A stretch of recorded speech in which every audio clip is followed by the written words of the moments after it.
사람이 정말 변할 수 있을까요?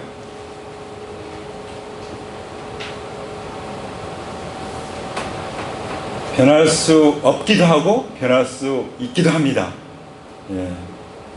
원래 사람은 하나님의 형상이죠. 하나님의 형상대로 지음을 받았습니다. 자, 이 전등이 정말 잘 지금 배열되어 있고 잘 갖춰져 있죠. 여기 이 불을 좀 켜보시겠어요? 여기도 잘 켜져 있었는데 스위치를 올리지 않으니까 이게 빛이 발하지 않죠. 우리가 하나님의 형상이지만 하나님과 연결되어 있지 않으면 아무것도 아니에요. 그렇죠? 아무것도 아닙니다. 우리 인생이 정말 존귀하지만 하나님과의 관계가 연결되어 있지 않으면 깜깜합니다. 그래서 세상이 어두운 거예요. 자, 그래서 하나님 형상으로 우리가 지음을 받았지만 어떻게 됐습니까? 아담과 하와가 어떻게 됐어요? 자기가 하나님 되려고 선악과를 먹는 바람에 하나님의 형상이 그냥 깜깜해져 버렸어요. 그래서 사람이 정말 변할까에 대한 한 가지 대답은 절대로 변하지 않는다는 거예요. 뭐가 그렇죠? 아담으로부터 이어받은 그 옛사람, 그 본성은 변할 수가 없습니다. 그럼 어떻게 해야 됩니까? 아담으로부터 받은 모든 것들은 예수님의 십자가에 꽝꽝꽝 못 박아서 죽여서 장사 지내야 되는 거예요. 그 길밖에 없는 줄 믿습니다. 그러나 사람은 정말 변할 수 있습니다. 예스라고 말할 수 있어요. 왜 그렇죠? 어떻게 변할 수 있습니까? 하나님을 만나면, 정확하게 말하면 여기 사도 바울처럼 부활하신 주님을 만나면 완전히 바뀌어 버릴 수밖에 없는 줄 믿습니다. 할렐루야. 가장 변하기 어려운 사람일수록 가장 확실하게 변할 수 있다고 믿습니다. 그 증거가 무엇입니까? 사도 바울의 변화죠. 우리도 부활하신 주님을 만났습니까? 우리는 놀랍게 변화되고 있습니다. 우리는 완전히 근본적으로 변했습니다. 우리는 소속이 하나님 나라고 우리는 하나님의 교회에 뿌리를 내리고 있는 사람들이죠. 할렐루야.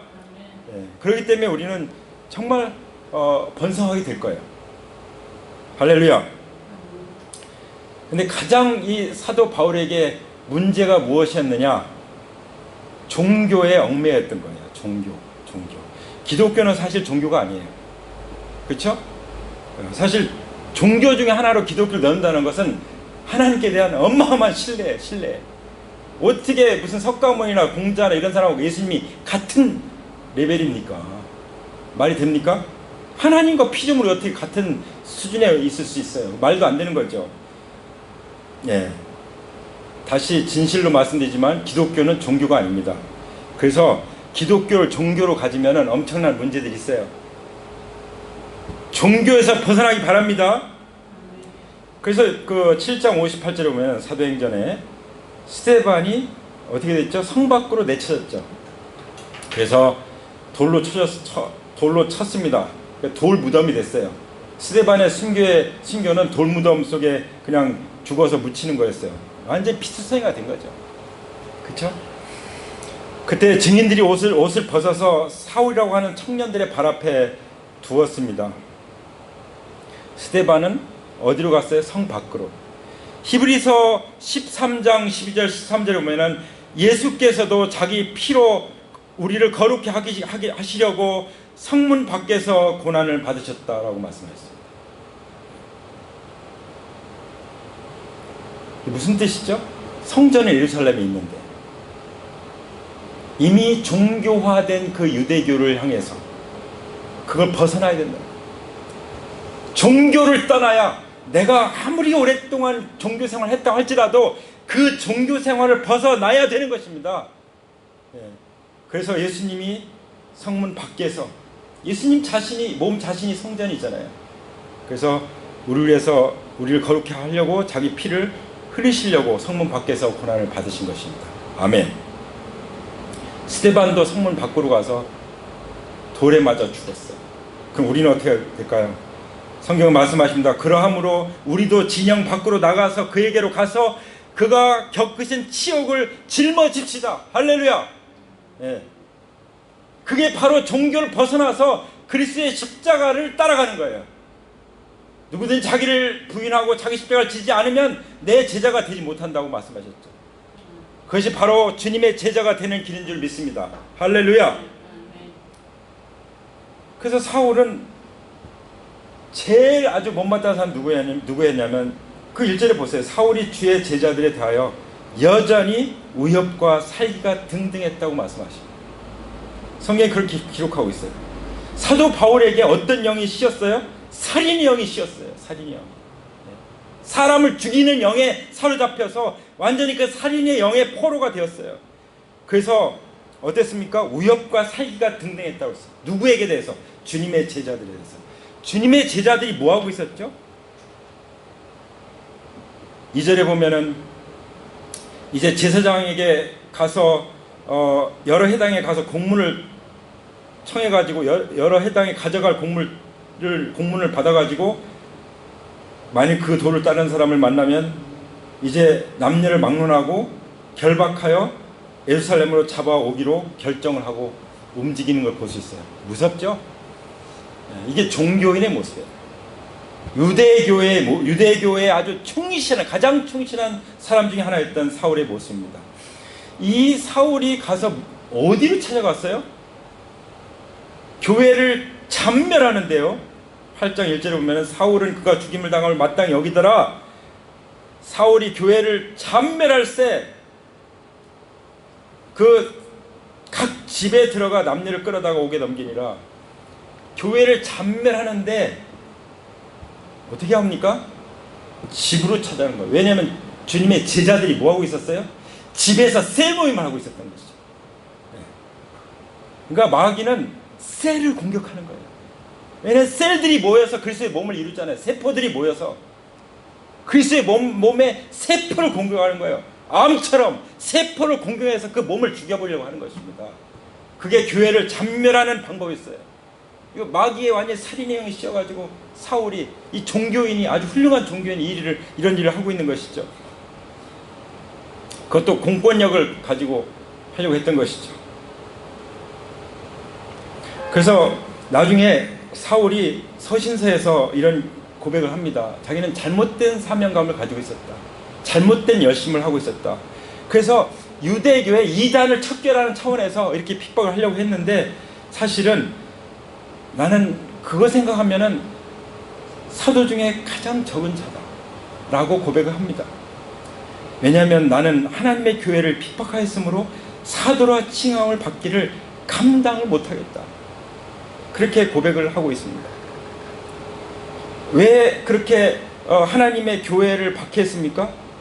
이게요, 종교적인 열심이에요. 종교적인 열심. 예수님을 몰라서, 성부와 성자와 성의 하나님을 제대로 모르니까 종교적인 열심을 가지고 하는데 무슨 짓을 하고 있는 거예요? 하나님의 교회를 핍박하는 거예요. 기가 막히죠?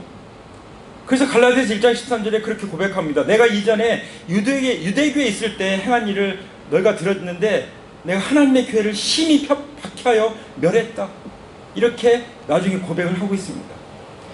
빌립보서 3장 6절에서도 열심으로는 교회를 핍박하고 율법의 의로는 흠이 없는 자였다. 열심을 내면 날수록 뭐야? 하나님을 공격하는 거야. 하나님의 교회를 박해하는 것입니다. 그러면서 디모데전서 1장 13절에서 내가 전에는 비방자요 박해자요 폭행자였으나 도리어 긍휼을 입은 까닭은 내가 믿지 아니할 때 알지 못하고 행했습니다. 하나님은 알지 못하고 하는 것에 대해서 좀 고려를 해주시는 것 같아요. 알지 못해서 믿지 못해서 그렇게 하나님의 의의를 모르고, 사실 이스라엘 백성들이 그렇게 하고 있는 것에 대해서 로마서에 보면 너무 안타깝게 여기잖아요. 내가 그리스도에게서 끊어질지라도 이스라엘 백성들이 정말 하나님을 알고 열심을 냈으면 좋겠다. 하나님을 열심히 섬기는데 그것이 올바른 지식에서 나온 것이 아니기 때문에 하나님의 의를 모르고 하나님을 거역한다 이거예요. 왜 그래요? 자기 의를 세우려고. 종교를 가지고 자기 의를 세우는 거예요. 이게 가장 악한 마귀적인 죄인 것입니다. 사실 유대교 지도자를 어땠습니까? 예수님을 대해서 요한복음 11장에 보면은 이 나사로를 부활시키시니까요, 심지어 나사로까지 죽이려고 했어요. 네. 나사로 부활을 통해서 예수님이 놀라운 그 계시를 하셨잖아요. 나는 부활이요 생명이니 나를 믿는 자는 죽어도 살겠고 무릇 살아서 나를 믿는 자는 영원히 죽지 아니하리라. 이 놀라운 부활을 계시할 때 아예 예수님을 죽이려고 모의하고 심지어 나사로까지 죽이려고 모의했다고 기록하고 있지 않습니까? 예수님이 성전에서 가르치실 때 누가요? 대제사장들이 그리고 장로들이, 백성의 장로들이 모여서 예수님을 죽이려고 의논하는데 죽일 방법이 없으니까 거짓 증거를 내세우잖아요. 이런 일을 하는 거예요. 그러니까요, 종교적인 열심은 가증스러운 거예요. 종교적인 열심은 아주 그 위선적인 거예요. 정의를 부르짖는 자체가 옳은 게 아니에요. 예. 말만 정의를 부르짖지 하나님을 모르면요 가장 위선적인 것입니다. 사도 바울은 자기가 예수님 모를 때 그랬다는 거예요. 우리는 어땠습니까? 우리도 예수님 모를 때는 얼마나 위선적입니다. 분명히 기도도 열심히 하지만 하나님 말씀을 듣지 않으면 기도도 가증하니라고 말씀하시잖아요. 그렇죠? 예수님이 제일 싫어하셨던 것이 뭐예요? 위선이죠. 해치라는 무덤, 독사의 새끼들아 말씀하셨던 것이죠. 주님을 만나기 전에 이 사울의 모습은 이런 모습이었어요. 우리의 모습은 어땠습니까? 또 저의 모습은 어땠는지를 저희 말씀을 묵상하면서 살펴봤습니다. 정말 하나님, 도저히 하나님 앞에 갈 수가 없죠. 정말 지구멍이라도 있으면 들어가고 싶은, 막 쑤셔서 머리를 넣고 들어가고 싶은, 그게 우리 자신 아닙니까? 하나님을 만나기 전에 우리의 모습이 어떻습니까? 죄인 중에 죄인이요, 죄인 중에 괴수요, 하나님과 원수요, 정말 영원히 지옥에 가야 마땅한 사람들이었지 않습니까? 그런데 하나님께서요 그러한 바울을 만나주시는 거예요. 또 그러한 우리를 만나주셨습니다. 믿습니까? 아멘. 그 만남이 엔카운터예요. 그 만남이. 그래서 우리는 이제 그 사울이 이제 주님을 만나는 그 장면을 맞이하게 됩니다. 부활하신 주님을 만난 과정이죠. 그 과정에서 사도 바울은 비전을 받습니다. 네, 비전을. 근데 이게 어떻게 해서 시작되냐면 우리가 지금 이 사도 바울이 예수님을 만나는 이 과정에서 예수님이 바울에게 어떻게 자기 자신을 계시하느냐, 그게 굉장히 우리의 관심거리인데요. 이게 바로 사도 바울의 삶을 바꾼 말씀이에요. 그게 뭐죠? 나는 내가 핍박하는 예수라. 네. 한번 따라서 하실까요? 나는 내가 핍박하는 예수라. 그럼 예수님과 어떤 관계예요? 원수죠, 원수. 근데 예수님 뭐라고 말씀하셨습니까? 제자들에게 원수를 사랑하라. 원수를 사랑하는 예수님의 마음이 여기서 보이는 거 아닙니까? 그 마음이 우리에게도 향했던 것이 아닙니까? 왜 사울을 만나주셨을까? 원수를 사랑하는 마음이라고 믿습니다. 그리고 예수님께서 왜 사울을 만났습니까? 그냥 놔뒀다가는 교회를 그냥 엄청 어렵게 할 것 같아요. 교회를 잔멸하는 상황이잖아요. 그 교회를 보호하기 위해서, 왜 교회를 보호하는지는 나는 내가 핍박하는 예수라 하는 말씀 속에 들어가 있습니다. 그래서 사도 바울 이전에 사울을 만나 주시는 것이죠. 어디서요? 다메섹에서. 다메섹은 그 시리아의 수도예요. 국제도시죠. 그리고 예루살렘에서 거의 200km가 되는 거리예요. 거기까지 가는 거예요. 핍박하러. 거기는요 유대인들이 많이 있었어요. 그리고 유대인 그리스도인들이 많이 도망가서 있는 곳이었어요. 거기까지 쫓아갔어요. 그때 어떤 일이 있었습니까? 호련히 하늘로부터 빛이 비쳤습니다. 세상의 빛으로 오신 예수님께서 우리에게 빛을 비추신 것처럼 빛을 비췄습니다. 우리에게는 하나님의 형상을 다시 회복시켜 주신 것처럼 이제 빛으로 임하신 것입니다. 그때 사울이 어떻게 했어요? 완전히 고꾸라져 버렸죠. 땅에 고꾸라져. 말이 필요 없어요. 하나님의 임재 앞에 고꾸라질 수밖에 없는 거예요. 사람이 어떻게 변하느냐? 하나님의 임재 앞에 고꾸라지면 변할 줄 믿습니다. 아멘. 부활하신 예수님의 영광이 나타나니까 이제 고꾸라지는 거예요. 그때 예수님 말씀하시죠. 사울아, 사울아, 내가 어찌하여 나를 핍박하느냐. 사울이 대답하죠. 주님 누구십니까? 도대체 누구십니까? 그때 예수님 말씀하시기를 나는 내가 핍박하는 예수라. 너는 지금 하나님을 만나고 있어 이거잖아. 하나님께서 그러잖아. 너는 부활하신 예수님 하나님을 만나고 있어. 너의 본 주인을 만나고 있어. 너는 지금까지 내가 주인이었어. 정교적인 열심으로 가시채를 뒷발질하는 게 너만 고생이었어. 그런 말씀을 하시는 것이지 않습니까? 잘 들어보세요. 나는 내가 핍박하는 예수다. 사울이 예수님 핍박했나요? 사도 바울의 생각 속에는 예수님을 믿는 사람들이 핍박했죠. 여기에 놀라운 진리가 있어요. 예수님은요, 지극히 작은 자라도 예수님 믿는 사람과 동일시하십니다. 여기 계신 우리 형제님들 한 분 한 분과 동일시하세요. 왜냐하면 우리는 그리스도와 함께 죽었고 장사됐고 그리스도와 함께 부활해서 새 생명 가운데 살고 있기 때문에 우리는 그리스도와 함께 연합된 자죠. 그래서 하나님은 우리를 자기 피로 사셨다고 말씀하셨어요. 그 자기 피로 사신 그 형제 자매들의 가족, 이 공동체를 하나님의 피로 사신 교회라고 말씀하십니다. 다시 말씀드리면 나는 내가 핍박하는 예수라는 말씀은 내가 핍박하는 교회는 내 몸이다 이거예요. 할렐루야. 그래서 사도 바울 서신서에 보면 교회를 말씀하실 때 그리스도의 몸이라고 수도 없이 말씀하시는 것입니다. 아멘. 그래서 제대로 주님 만난 사람들은요, 교회를 예수님처럼 여깁니다. 소중히 여깁니다. 교회 세우는 것을 일생일대의 목표로 삼습니다. 교회를 어떻게 세웁니까? 영혼을 구원해 세우는 거죠. 그래서 영혼들을 구원하고 제자 삼는 것을 위해서 자기의 삶의 최우선순위를 두는 것이죠. 할렐루야. 그렇지 않으면요, 주님 만났다는 증거가 뭡니까? 네. 주님 만났다고 하는데 그냥 내 삶에만 충실하고 있다면 그게 주님 만난 증거일까요? 그건 정말 무서운 얘기예요. 주님을 안 만날 수도 있어요. 그냥 말로만 만나고 지식으로만 알 수도 있어요. 지난번에 펜스 부통령이 뭐라고 했어요? 지식으로만 내가 받아들인 게 아니고 내 마음이 막 울렸다. 왜냐하면 그 십자가에 못 박힌 예수님의 그 사랑이 나한테 깊이 다가왔다. 주님을 만난 거죠. 제대로 만난. 그러니까 변함없이 주님을 사랑하게 되는 겁니다. 할렐루야. 사도 바울이 그냥 주님을 떠난 적을 봤습니까? 네? 사도 바울이 제대로 만나면 그렇게 된다는 것이죠. 할렐루야. 그래서 진정한 회심은요, 이제 여기 사도 바울의 컨버전이라고 하는데, 바울의 회심이라고 그러는데, 이 바울의 회심은요, 부활하신 주님과의 만남이었어요. 네. 십자가에 못 박혀 달리신 그 예수님으로 가지고는 안 됐어요. 부활하신 주님을 만나니까 완전히 끝장나는 거죠. 네. 인생의 주인이 바뀐 거죠. 말씀과 성령으로 거듭난 것입니다.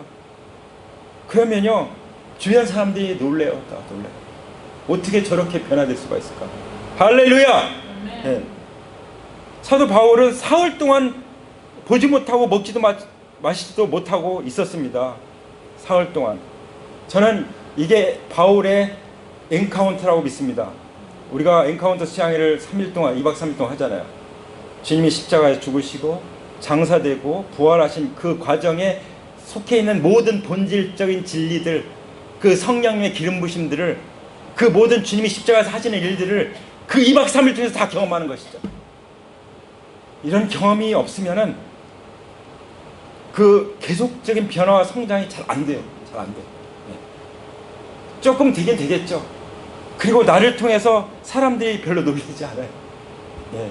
그래서 우리는 이 사도 바울과 같은 사흘 동안 또 하나님과 깊은 인카운트 가운데 들어가는 이런 경험이 필요하다고 믿습니다. 나는 정말 회심했는가? 나는 부활한 주님을 진정으로 만났는가? 내 인생의 주인이 정말 바뀌었는가? 나는 말씀과 성령으로 거듭났는가? 나 자신을 진단할 수 있기를 원합니다. 이 사도 바울의 이 경험을 통해서. 예수님이 사울에게 말씀하신 대로 나는 내가 핍박하는 예수다. 이 말씀을 듣고요, 사도 바울이 교회를 어떻게 보게 됐다고요? 교회가 그리스도의 몸이구나, 교회가 예수님이구나, 그것을 봤어요. 그걸 보여주셨어요.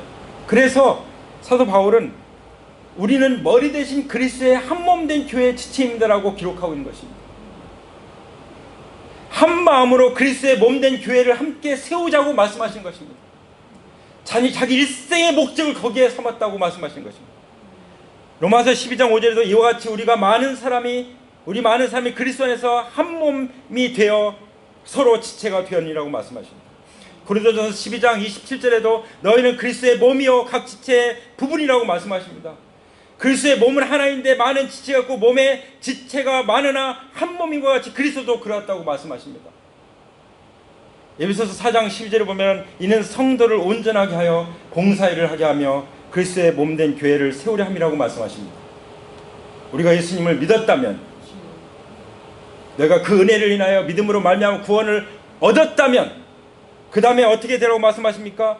하나님께서 목자와 교사와 사도와 그 복음 전한 자와 다 은사들 주셨어요. 그런 일꾼들 주셨어요. 그런 일꾼들을 통해서 어떻게 된다고요? 온전케 된다고 말씀해요. 온전케 된다는 건 뭐냐면 우리가 라이프 클래스와 인카운터 중에서 하는 내용들이에요. 우리 속에 있는 그런 모든 것들을 완전히 정결케 해서, 자유케 해서, 성령의 기름 부심에서 하나님의 비전과 사명을 받아서 사울처럼 눈을 떠서 이제 하나님의 비전 가운데 살아가도록 우리에게 놀라운 은혜를 베풀어 주신 것입니다. 할렐루야. 그래서 그럴 때 우리의 믿음이 강화가 돼요. 강한 군사가 되는 것입니다. 어떤 분이 그러더라고요. 나는 그리스도의 군사다. 카톡에다 딱 해놨어요. 나는 그리스도의 군사다. 군사가 되는 거예요. 기도의 용사가 되는 거예요. 우리 기도의 용사들이 아닙니까? 하나님 나라의 군대가 아닙니까? 네. 그럴 때 우리가 봉사일을 하게 되고, 이 봉사는 뭐예요? 한마디로 그냥 청소하고 그런 차원만이 아니에요. 그것도 다 포함이 되죠. 그러나 더 우리가 궁극적인 것은 영혼을 구원하는 거예요. 네. 봉사는 왜? 그리스도의 몸된 교회는 영혼들이 더해져서 더 강건하게 세워지는 거니까. 그리고 그들이 제자가 돼서 더 강하게 하나님 군대를 일어나는 것이니까. 그렇지 않습니까? 오늘 읽은 말씀의 마지막 결론이 그거 아니에요? 그렇죠? 다 보이죠? 사도 바울의 경험을 통해서 우리 보여요. 하나님의 마음이 어떤지, 하나님의 계획이 어떤지, 하나님의 비전이 뭔지, 하나님 나라가 뭔지, 교회가 뭔지 다 보입니다. 할렐루야. 바울은 그것을 봤기 때문에 신약 성경 그 열세 권의 서신서를 기록하는 놀라운 그 선택과 부르심과 쓰임을 받은 줄 믿습니다. 할렐루야. 그래서 이제 부활하신 예수님께서 사울을 만나서 하시는 일이 뭐죠? 이제 아나니아를 보내서, 이제 그것도 쉽지가 않죠. 아나니아를 보내서 아나니아가 가는데 이 사울을 만나서 얘기를 한다. 이 겁나는 얘기예요. 겁나는 얘기. 무서운 얘기예요. 그러니까 하나님이 아나니아에게 다 보여주셔가지고 내가 다 보여줬어. 다. 그리고 봤어. 예. 하나님은요, 지금 사울이 기도하고 있는 것도 다 보고 계시고, 또 무엇을 보고 있는지도 다 보여주셨고, 왜냐면 예수님 보여주셨으니까. 또 앞으로 하게 될 일도 다 알고 계세요. 우리가 기도하고 있는 거 다 보고 계십니다. 우리가 보고 있는 것도 다 보고 계십니다. 우리가 앞으로 어떤 일을 하게 될 것인지도 하나님은 다 알고 계세요. 그래서 이제 사울에게 아나니아를 보내는 것이죠. 자, 그러면서 13절에 보세요. 아나니아가 대답하여 이르되 이 사람에 대하여 내가 여러 사람에게 듣사온즉 그가 예루살렘에서 주의 성도들을 적지 않게 해를 끼쳤다고 하는데, 여기서도 주님의 이름을 부르는 모든 사람을 결박할 권한을 대제사장들에게 받았나이다. 이런 공권력은요, 나쁜 공권력이에요. 여러분, 그 권력이 좋은 권력인지 나쁜 권력인지 딱 하나로 판단할 수 있어요. 교회를 어렵게 하면 나쁜 권력이에요. 나쁜 공권이에요. 그렇죠? 교회를 핍박하면 나쁜 공권력이에요. 우리는 그것에 맞서야 되는 것입니다. 할렐루야. 하나님을 거역하는 권력을 우리도 거기에 순종하라고 말씀하지 않았어요. 자, 어떤 사람들에게 어려움을 끼칩니까? 주님의 이름을 부르는 사람들, 주님의 제자들. 지금 앞에서 나오는 그 정체성이 그래요. 우리의 정체성이 그 주님의 도를 따르는 사람들, 이런 사람들을 공격하는, 특히 그런 사람들이 모인 셀을 공격하는 것이죠. 그래서 15절에 주께서 이르시되 가라, 뭐 상관없다, 가라. 이 사람은 내 이름을 위해 이방인과 임금들과 이스라엘 자손들에게 전하기 위해서 나의 택한 그릇이다. 그가 내 이름을 위해 얼마나 고난을 받아야 할 것인지 내가 그에게 보이겠다. 그렇게 이제 아나니에게 말씀하시니까 아나니아가 가서 뭐하죠? 안수를 합니다. 안수를 하니까 어떤 일이 났죠? 가서 이제 찾아갔어요. 형제 사울아, 주 곧 내게 오는 길에서 나타나셨던 예수님께서 나를 보내어 너로 다시 보게 하시고 성령으로 충만하게 하신다. 즉시 사울의 눈에서 비늘 같은 것이 벗겨져 다시 보게 된지라. 일어나 침례를 받고 음식을 먹음에 강건하여 지니라. 아멘. 자, 어떻게 됐죠? 딱 두 가지예요. 사울에게 그 아나니아를 보내서 안수를 하시면서 안수를 통해서 하나님이 하신 일 딱 두 가지. 뭐죠? 눈을 떠서 하나님 나라 비전을 보게 하는 거예요. 이런 사람이 침례받는 것입니다. 하나님 나라의 세계관, 하나님 나라의 가치관은 완전히 바뀐 사람. 그럴 때 성령 충만함이 맺어요. 그래서 이 놀라운 사명을 감당하는 것입니다. 오늘날도 우리를 통해서 사도 바울과 같은 놀라운 일들이 일어나길 원합니다. 하나님 나라의 비전을 받고 눈이 떠져서 성령 충만을 받고 이 놀라운 사명을 감당하는 그런 사람이 침례를 받아서 음식을 먹고 말씀을 먹고 강건해져서 사명을 감당하게 되는 것이에요. 내가 내 힘으로 감당하는 게 아니에요. 내 열심으로 되는 게 아닙니다. 예수님이 주인이 되실 때 주인이신 주님을 만나서 내 인생에 이 변화가 일어나면 그냥 전기에 연결이 돼서 빛이 비치면 되는 거예요. 네. 어둠은 떠나고 하나님 형상은 살아나는 줄 믿습니다. 아멘. 그래서 사울은 바뀌었어요. 어떤 사람이 됐습니까? 이제 부활하신 주님을 증거하면서 핍박하는 자가 핍박을 받는 자가 된 거예요. 제대로 주님 만난 사람은 복음을 해서 핍박을 받는 삶을 삽니다. 복음 안 전하면 핍박 없어요. 그냥 자기 욕심 때문에 핍박받을지 모르겠지만 하나님 나라를 위해서 주와 복음을 위해서 핍박받는 일은 없겠죠. 사도 바울은 어떤 사람이 됐습니까? 복음을 위해서 핍박받는 사람이 됐어요. 주를 위해서, 교회를 위해서, 나라를 위해서, 그리스도의 몸된 교회에서 교회가 받는, 성도들이 받는 모든 고난을 자기 육체에 채우는 그런 삶을 살게 된 것이죠. 할렐루야. 그래서 뭐 합니까? 바울이 즉시로 제자들과 며칠 함께 있다가 예수가 하나님의 아들이심을 전파하고, 또 20여일 보면 사울은 힘을 더 얻어서 예수가 그리스도라고 증언하는 그런 일들이 일어나죠. 그러니까 유대인들이 막 죽이려고 공모를 해요. 그래가지고 사울의 제자들이 광주에 담아서 성벽에 내려서 도망가겠죠. 이런 무시무시한 일들이 일어납니다. 예. 복음을 살다 보면, 복음에 살지 않으면 이런 일이 없을 것입니다. 선택은 우리가 하는 것이죠. 하나님은 부르셨습니다, 우리를. 근데 26절에 보면 사울이 예루살렘에 가서 제자들을 사귀고 싶었어요. 그랬을 때 사람들이 다 두려워하는 거예요. 저 사울이 우리한테 왔어? 얼마나 긴장이 됐겠어요. 그 사울이 제자가 된 것을 믿지 않았어요. 여기 보면 그가 제자됨을 믿지 아니하니. 그러면서 뭘 보여주냐면은 제자됨이 뭔지 보여주는 거예요. 네 가지가 있습니다. 첫 번째 뭐예요? 그가 길에서 어떻게 주를 보았는지. 주님을 보셨습니까? 주님을 만나셨습니까? 그 사람이 제자가 되는 거예요. 주님을 만나신 줄 믿습니다. 주님과 하나님 나라의 영광을 본 줄 믿습니다. 그 다음 두 번째 제자됨의 증거가 뭐냐? 주님께서 그에게 말씀하십니다. 저도 제일 먼저 제가 구원을 얻게 된 것은 요한복음 15장 3, 4절 말씀, 너희는 내가 일러준 말로 이미 깨끗하였으니 내 안에 거하라. 나도 너희 안에 거하리라. 그래서 주님을 제 안에 모시게 됐고 제가 주님 안에 거하게 됐습니다. 그리고 목양을 위해서 부르심 할 때는 때를 따라 양들이 정말 방황하고 있는데 때를 따라 양들에게 양식을 나눠줄 자가 누구냐라고 저한테 질문하셨기 때문에 저는 순종밖에 없었어요. 그때 학교를 사직할 수밖에 없어요. 네. 그 말씀 한 말씀 때문에 대학생들 캠프나 수양회 하는데 거기서 저에게 말씀하셨어요. 그러니까 하나님의 말씀을 받은 일이 있어요.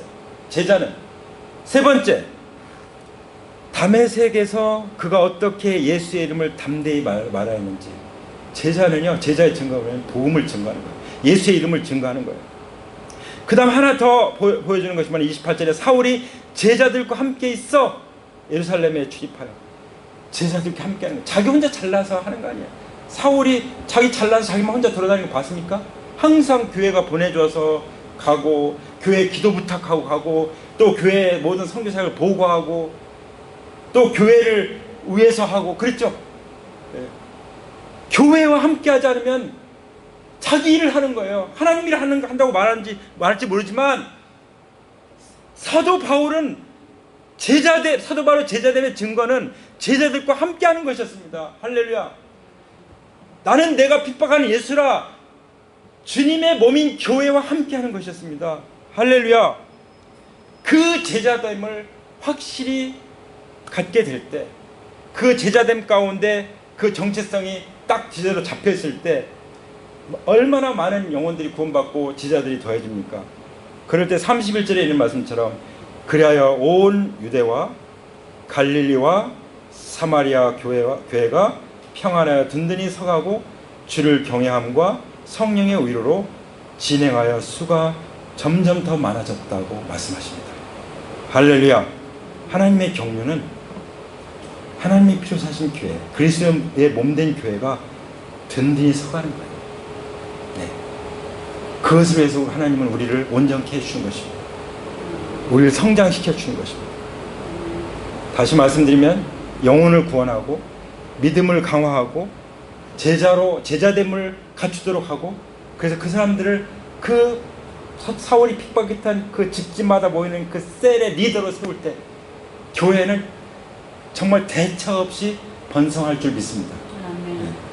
계속 셀들이 일어나는데 어떡할 거예요? 다 찾아갈 수 없는데, 네. 셀들끼리 싹싹 움직이는데 어떡할 거예요? 아무리 핍박 상황이 와도 교회는 반드시 번성하고 승리할 줄 믿습니다. 그것을 이미 예수님이 보여주셨고 12제자 삼는 걸 통해서, 그리고 예수님이 사울을 통해서 만나는 걸 통해서 보여주셨고 사도행전 교회를 통해서 우리에게 보여주신 것입니다. 오늘 사울처럼 내가 종교에 매여 있다면, 그리고 내가 하나님을 잘 모르고 하나님 나라도 잘 모르고 주님의 교회도 잘 모르고 복음도 잘 모르고 있다면 단 한 가지 증거, 사울이 만난 예수님, 부활하신 예수님을 만나시기 바랍니다. 부활하신 예수님을 내 마음의 주인으로 온전히 모시기를 축복합니다. 그러면 하나님께서 사울처럼 쓰실 것입니다. 나를 본받는 같이, 내가 그리스도를 본받는 것 같이 너희는 나를 본받는 자가 되라고 말씀하셨지 않습니까? 우리도 사도 바울처럼 될 수가 있는 것입니다. 우리가 그리스도를 본받는 이 사도 바울을 따라가면 우리는 사도 바울처럼 영광스럽게 쓰임을 받을 줄 믿습니다. 사도 바울에게 충만했던 성령님은 우리에게 충만하게 임하신 동일한 성령님이시죠. 사도 바울이 봤던 하나님 나라 비전은 우리가 본 그 하나님 나라 비전과 똑같은 나라예요. 할렐루야. 하나님께 영광 돌립니다. 우리 기도하겠습니다. 오늘 또 이 시간 우리의 마음을 모아서 우리의 모든 열정을 주님 앞에 올려서 그 자리에서 일어나겠습니다. 일어나서 두 손을 주님 앞에 올려들고 주님 앞에 굴복하는 뜻에서 정말 저의 모든 삶을 주님 앞에 올려드립니다. 주님, 저의 모든 삶을 받아 주시옵소서. 사울을 만나 주신 것처럼 종교에 얽매여서 아버지 정말 하나님의 집, 주님의 몸된 교회를 참멸하려고 발버둥 쳤던 것처럼 그렇게 살던 자들이 우리가 아닙니까? 하나님 아버지, 죄로 말미암아 아버지 우리는 죽을 수밖에 없었고 지옥 형벌을 받을 수밖에 없었던 자들이 아닙니까? 아버지, 우리는 하나님과 원수가 되었던 자들입니다. 우리는 경건치 않았던 자들입니다. 이런 자들을 하나님이 만나주신 걸 감사합니다. 부활하신 그 증거를 통해서 우리를 만나주신 것을 감사합니다. 아버지, 주님의 피로 사신 교회는 주님의 몸입니다. 아버지, 우리가 주님 몸 안에 하나님의 가족이 되게 해주시고 주님의 몸 안에서 하나님 나라의 시민이 되게 해주신 것을 감사합니다. 아버지 하나님, 이제 우리는 내가 주인이 아니라 오직 부활하신 예수님만을 주인으로 모시고 주님만 따라가겠습니다. 주님을 만난 자, 주님을 본 자로서, 주님의 말씀을 들은 자로서, 주님을 전하는 자로서, 주님의 몸된 교회 그 공동체 안에 제자로서 함께 교제하는 그런 제자로서 아버지, 우리가 살아가기를 원합니다. 아버지 하나님, 우리를 받아주시옵소서. 우리의 모든 삶을 받아주시옵소서. 우리의 가정도 받아주시옵소서. 교회도 받아주시옵소서. 우리의 나라도 받아주시옵소서. 아버지 하나님, 써주시옵소서. 하나님은 큰 길을 여시는 하나님이십니다. 하나님은 기적을 행하시는 하나님이십니다. 우리의 모든 삶 가운데 주와 복음을 위해서 큰 길을 열어주시고 아버지, 큰 기적을 행하여 주시옵소서. 아버지, 도루가가 죽은 자 가운데 살아난 것을 통해서 많은 사람들이 믿었던 것처럼, 애니아가 중풍병에 걸렸다가 치유함을 받음으로 많은 사람이 믿었던 것처럼, 우리 안에 일어난 하나님의 놀라운 기적들이, 영혼들이 구원받는 그런 놀라운 하나님의 목적이 이루어지게 하여 주시옵소서. 아버지, 우리의 모든 삶의 목적은 영혼을 구원하는 것입니다. 아버지, 이것을 위해서 먹든지 마시든지 무엇을 위해서 하든지 할 수 있도록 도와주시고 그것이 하나님께 영광이 됨을 믿음으로 살아가게 도와주시옵소서. 아버지 하나님, 감사합니다. 우리 위해서 죽으시고 부활하신 어린 양 되신 예수님께 능력과 부와 지혜와 힘과 존귀와 영광과 찬송이 영원 무궁토록 있사옵나이다. 우리 아버지께 예수 그리스도의 이름으로 경배하며 기도합니다. 아멘. 우리 하나님께 영광의